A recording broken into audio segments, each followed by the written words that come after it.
You are listening to the Stop Binge Eating podcast with Kirsten Sarfty, episode number 232. Welcome to the Stop Binge Eating podcast. It's time for you to end your food obsession and begin feeling confident and in control around food.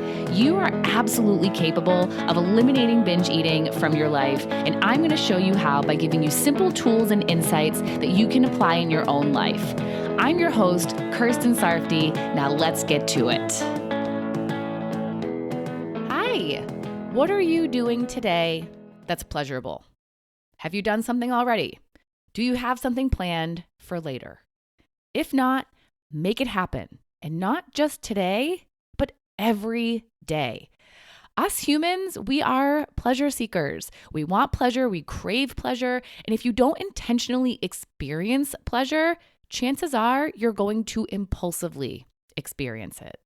What I mean by that is that if you aren't experiencing enough pleasure and aren't deliberately choosing how you experience pleasure by planning for it and aren't purposefully deciding what pleasures you are going to engage in, you're likely going to feel an urge for it and then urgently try to find anything that's easy pleasure to get. And that just might be eating a lot of food if eating a lot of food is something you've habitually done for pleasure. This is something that happens a lot for people who binge when they get bored. Boredom is one of the most common feelings that gets the ball rolling for a binge for many people. They're bored, so they eat and they keep eating because it's pleasurable and they think they have nothing else or nothing better to do. And maybe they've also been lacking pleasure, so they go all in on getting as much as they can now by eating all that food. But there is something else and something better to do and ways to experience more pleasure every day. I don't care where you are or what time it is, there is something else for you to do other than eating food that will be pleasurable. And here's why that's true. Pleasure doesn't actually come from what you're doing, it comes from what you're thinking about what you're doing. Now, when you're consuming food, brain chemicals will have an effect, but what affects pleasure levels more is your thoughts. Have you ever eaten a food and experienced so much pleasure and another time ate the same food and felt little to no pleasure?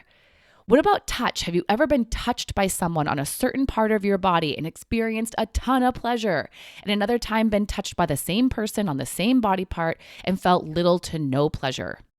Maybe even annoyed. I know I have for both food and touch. Or you've even engaged in an activity and got so much pleasure from doing it, and another time you didn't. This is all because your mind, your thoughts play a huge role in pleasure. If you're eating a food that you like mindfully, you're paying full attention to a food and you're savoring it, you are going to get way more pleasure than you would if you were thinking about something else, and especially if you are stressing or worrying about something else.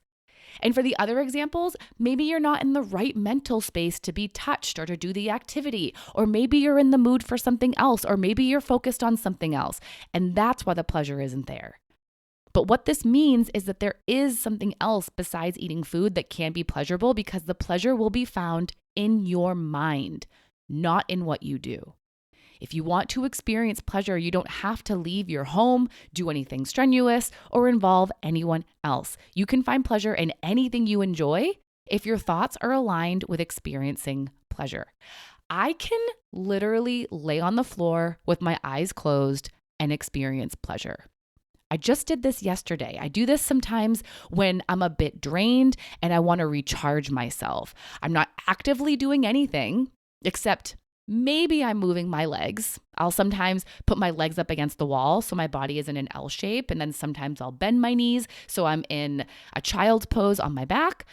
And I might also be listening to music, but I might not. Yesterday, I wasn't. It was just silent. But other than that, I'm not actively doing anything. And the reason why I'm finding it to be pleasurable is because I'm thinking pleasurably about it. I'm enjoying doing nothing. I'm enjoying relaxing my body and my mind. I'm enjoying how my body feels. I'm enjoying being still. And maybe I'm enjoying the music if I'm listening to some. But here's the thing, if I'm stressed about something and can't get it off my mind, the experience wouldn't be the same. Or if I have a lot of energy, it probably wouldn't be the same either. Now, it could be if I worked on my thoughts.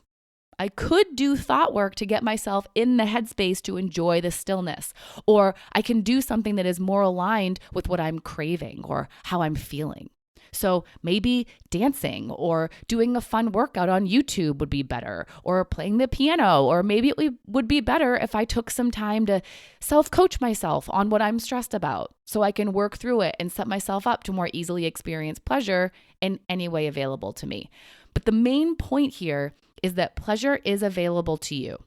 Even if you're telling yourself there's nothing pleasurable to do, there is. You just need to open yourself up to the possibility that pleasure will originate in your mind. And even the simplest things can be pleasurable if you allow for them to be, if you enjoy them and are present with them. What's great about this is that it means you don't have to get super creative in order to experience pleasure. You can experience a lot of pleasure just from watching a TV show, if it's something you enjoy, if you're in the mood for that particular show, and if you're engaged with it. Whatever it is, be present with it and intentionally enjoy it.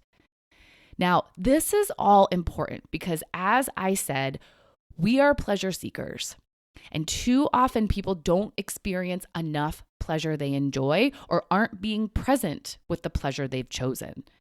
And when they're not getting enough, they'll crave it more and urge for it and then try to get it in the easiest way possible. That's when the idea to eat food can come in. It's easy and pleasurable.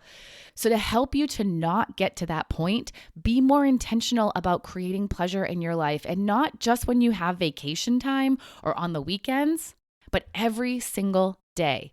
Every day, do something that's pleasurable. If you think you don't have time, make time. It doesn't have to be a ton of time, but make even a little bit of time because it's important. It's an innate human desire. Fulfill it daily. And if you think you don't have anything to do that's pleasurable, think about and remember what I just talked about. What you do isn't as important as what you think while you're doing it. Find something simple that you like doing and enjoy it on purpose. And the more pleasure you experience outside of eating, the easier it will be for you to not eat for pleasure as often as you may have. Now, there's nothing wrong with eating for pleasure. I do it. Most people do it. It's not a problem. But if you want to stop binge eating and eating is your number one or only source of pleasure, there's got to be more. And I do want to make sure you know that having something else to do for pleasure isn't the magic solution for stopping binge eating. It for sure can be helpful. But most likely you'll still have to incorporate stopping overly restricting your eating and feeling feelings as well if you're not doing those. I had someone write in the wins section of my program not long ago that they would obsess about their hobbies and activities, thinking that they would be the missing piece. And whenever they felt an urge to binge, they just do one of those things. But that didn't work because what they also needed to do was allow themselves to feel through the urge. This was a great realization for them because they were able to stop putting pressure on these activities to fix them and instead truly enjoy them and let them be what they are. Just pleasurable activities. We don't have to expect anything out of them, just enjoy them. Same thing with food. We don't have to expect food to make us feel a certain way. We can just enjoy it. And when you take off that pressure, it's easier to enjoy them. And then the byproduct of that enjoyment can be a result of less urges to binge. Again, especially if your binges stem from an urge for enjoyment and pleasure. So instead of impulsively finding pleasure in eating food after not experiencing enough, be intentional about experiencing it every day, even if just for a little while. Find something simple that you like doing and enjoy the crap out of it. Be present with it. Focus on what you like about it and enjoy it on purpose. Eating isn't the only pleasurable thing. There's so much more if you open yourself up to the possibilities and listen to what it is that you're really wanting. Start coming up with ideas for yourself now. Plan for more pleasure, easy things, simple things, and even things that take more effort. Give yourself options and create a more pleasurable life for yourself. All right, that's all I have for you today. Bye-bye. Thank you for listening to the Stop Binge Eating podcast. If you like what you heard today and you want more, go to coachkir.com/free. That's COACHKIR.com/free to get some awesome free stuff to help you stop binge eating.